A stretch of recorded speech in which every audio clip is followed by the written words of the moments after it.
दानवकुल में है वृषपर्वा, दैत्य दानवकुल में है। दैत्य दानवकुल में होने के कारण आप देखिए ये जो कुरु वंश है सत्ता के लिए सामने आता है। शर्मिष्ठा के पुत्र हुए हैं पुरु, और पुरु से जो वंश परंपरा चलती है आगे चलती हुई, भगवान कृष्ण जिनके साथ में रहे, पांडव, और पांडव के साथ साथ धृतराष्ट्र, आप ये देख रहे हैं। धृतराष्ट्र के पीछे भी जो मूल पुरुष है वो हमारे हैं वेदव्यास। वेदव्यास, सच तो यही है कि वेदव्यास के ही पुत्र धृतराष्ट्र हैं और पांडव भी हैं। हमारी ये जो चलती हुई जीवन सृष्टि है इसमें राजवंश से जुड़ा हुआ कोई बेटा आगे चलकर ब्राह्मण बन गया, और कोई युद्ध की सहज स्वाभाविकता के साथ चलता हुआ क्षत्रिय वंश का एक उदाहरण देने योग्य योद्धा बन गया। भगवान श्री कृष्ण का नाम यदु के साथ जुड़कर के यदुनंदन के रूप में, और वृष्णि के साथ, चूँकि वृष्णि वंश में हुए परंपरा से वृष्णि बीच में आए, उनसे जुड़े होने के कारण इनका नाम वार्ष्णेय भी पड़ा। और 13वीं पीढ़ी बाद शूरसेन का जन्म हुआ है। शूरसेन के ही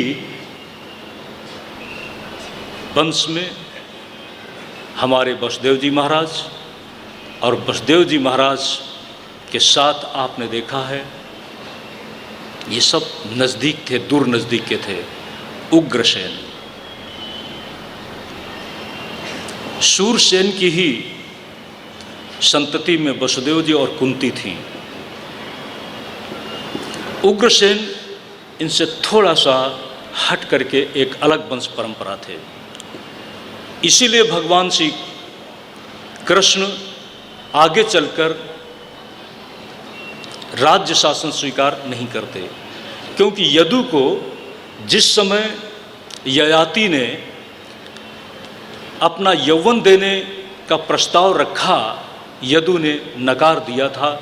नकार देने के कारण यदु वंश, तुम और तुम्हारे वंश के लोग राज्य के अधिकारी नहीं बन सकेंगे, ये साफ दिया था।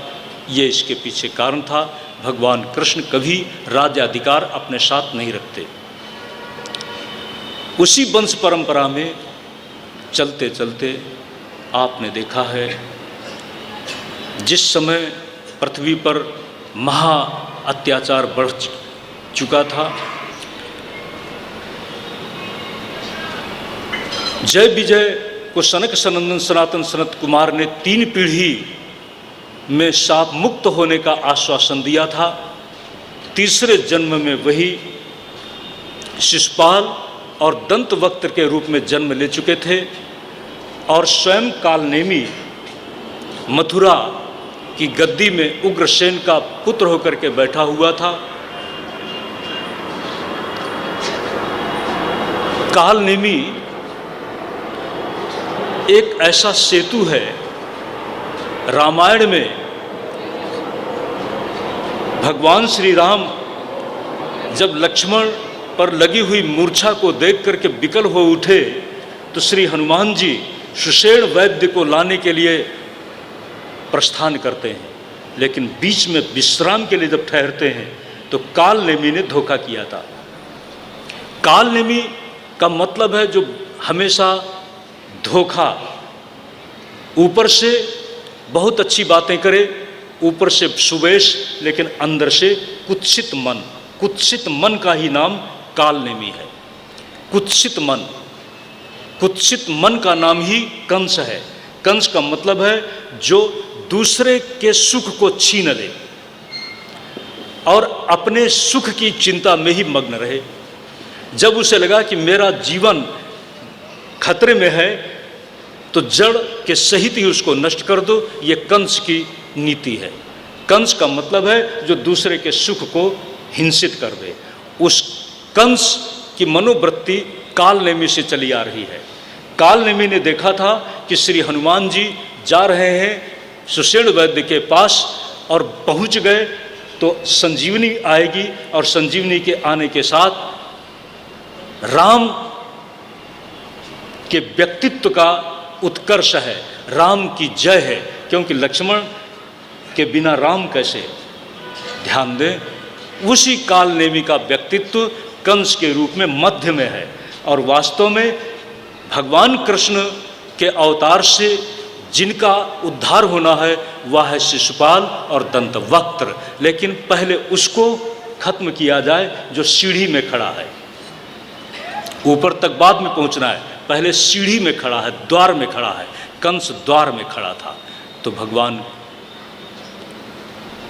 सब ने जब स्तुति की है, पृथ्वी देव समुदाय के साथ, ब्रह्मा के साथ सब गए हैं। भगवान का नाम बैकुंठ भी है।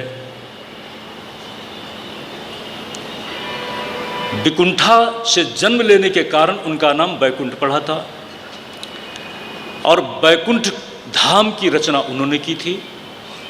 वही क्रमशः अवतार के क्रम में आज अपने सामने जब को सबको कुंठाग्रसित देखते हैं, ग्लानि युक्त देखते हैं, धर्म का ह्रास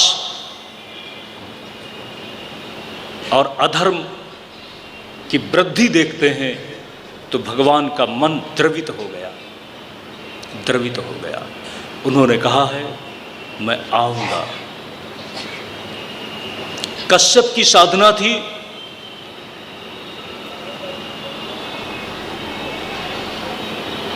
अदिति माँ की साध थी कि मुझे मेरे बेटे के रूप में आप मिले।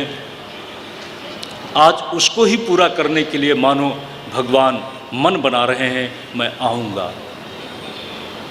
कश्यप को साथ दिया था वरुण ने। एक यज्ञ की आवश्यकता को देखते हुए ऐसी गाय जो पर्याप्त दूध दे और शुभ लक्षण वाली हो, ऐसी गाय की जरूरत थी। वरुण ने दिया, और कश्यप जी उसको वापस नहीं कर रहे हैं। वरुण जी ने उस समय शाप दिया था, कश्यप तुम सामान्य ग्वाल बाल की तरह से, गायों का प्रिय कौन होता है? चरवाहा। हमारे आज उस समय नहीं, वास्तव में यादव कुल वंश से क्षत्रिय हैं, लेकिन राज्याधिकार छिन जाने के कारण कोई विकल्प सामने नहीं था। कृषि, वाणिज्य आदि में अपने आप को जोड़ लेते हैं, और राज्य से भ्रष्ट हो जाने के कारण, अधिकार छिन जाने के कारण जो उनमें मानसिक परिवर्तन हुआ, इससे थोड़ी झुंझलाहट भी उनमें आई। अब वो बात हम याद नहीं दिलाएंगे जिस बात को प्रायः कहा जाता है झुंझलाहट कैसे, उठना बैठना बोलना, इनमें थोड़ा सा फर्क आ गया राजवंश से, क्योंकि राजवंश से उनको वंचित कर दिया गया था। तो कश्यप को साथ दिया वरुण ने कि आप सामान्य चरवाहे की तरह से गो प्रेम दिखा रहे हैं, वापस नहीं कर रहे हैं, इसलिए आप उस कुल में जन्म लो। वही कश्यप वसुदेव के रूप में, और माता अदिति हमारी भगवान वासुदेव श्री कृष्ण की माता देवकी के रूप में है।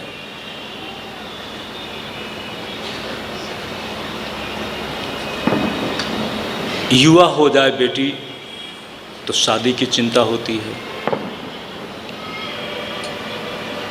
शादी की चिंता होती है। शादी भी हो गई। शादी होने के साथ विदाई का क्षण है।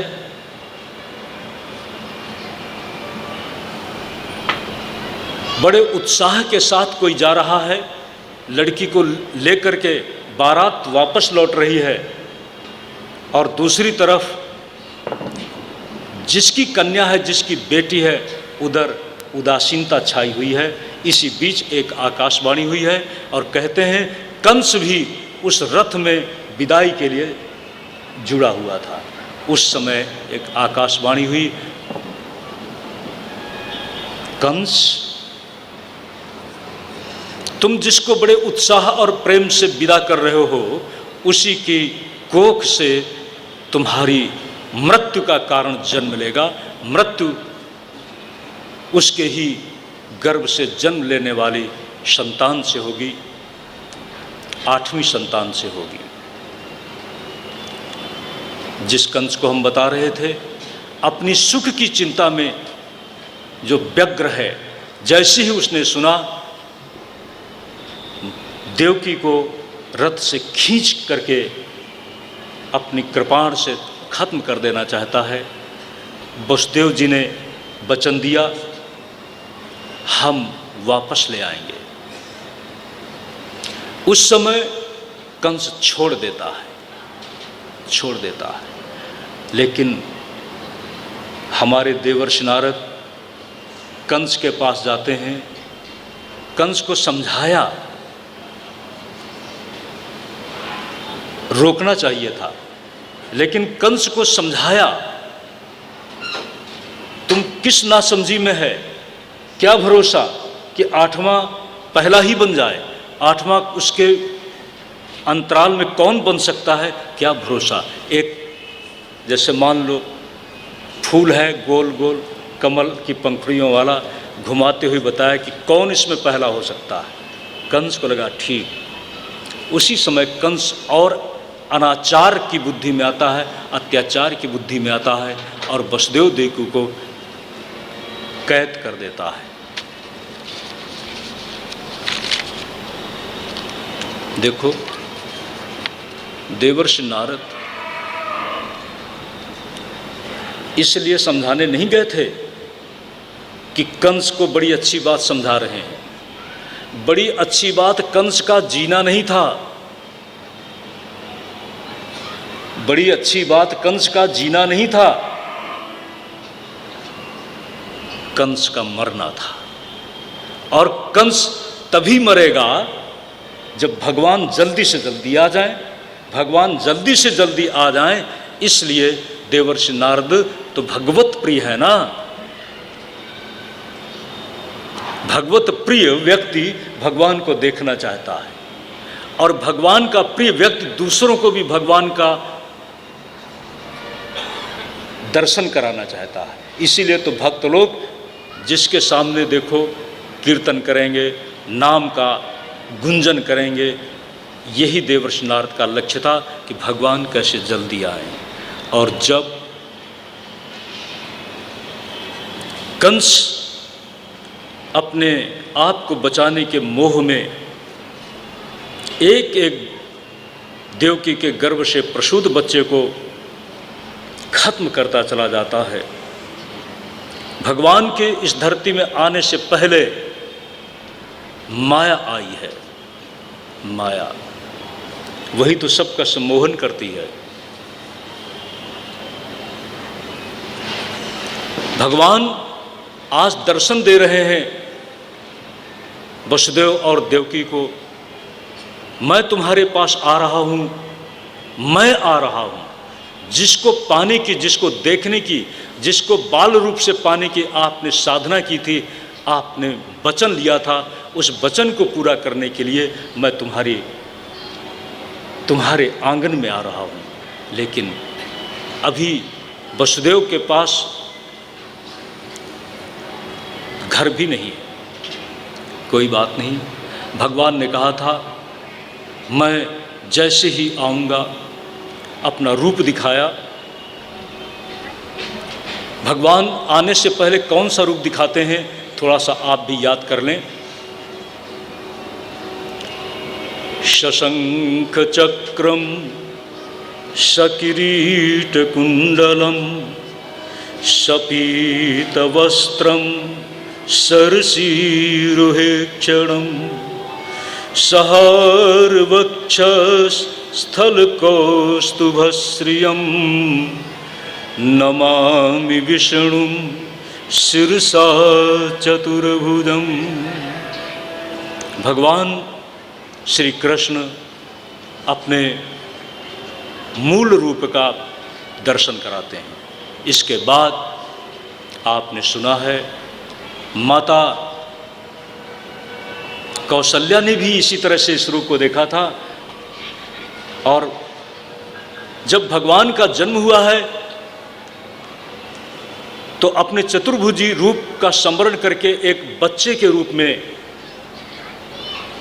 जो दिव्य था, भगवान था, वो आज इस धरती का बालक बन गया। लेकिन अभी इस जन्म को किसी ने जाना नहीं, इसलिए जन्मोत्सव अभी नहीं होगा। ये तो अंधेरे में जन्म हुआ है।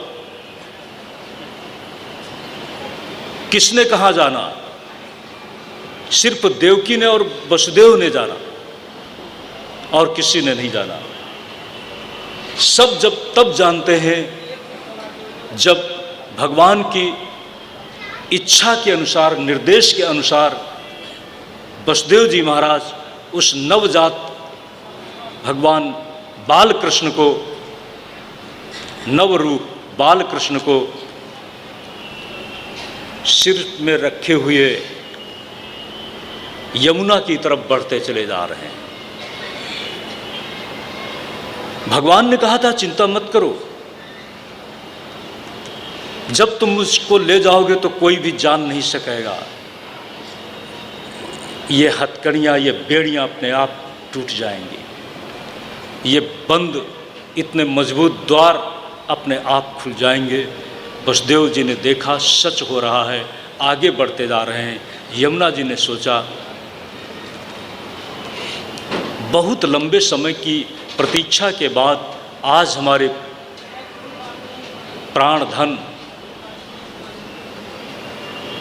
हमारे से होकर के गुजर रहे हैं, कम से कम चरण स्पर्श तो कर लें। और चरण स्पर्श करने के लिए यमुना जी उत्ताल तरंगों से लहराती हैं। वसुदेव जी महाराज ने सोचा कि ये क्या हो रहा है, कहीं रास्ते में ही डूब न जाएं। यमुना जी एक निमिष के लिए चरण स्पर्श करती हैं और शांत हो जाती हैं। श्री वसुदेव जी महाराज नंदगांव पहुँचे। गहरी निद्रा में सब सोए हुए हैं। भगवान को रख दिया और भगवान की जगह पर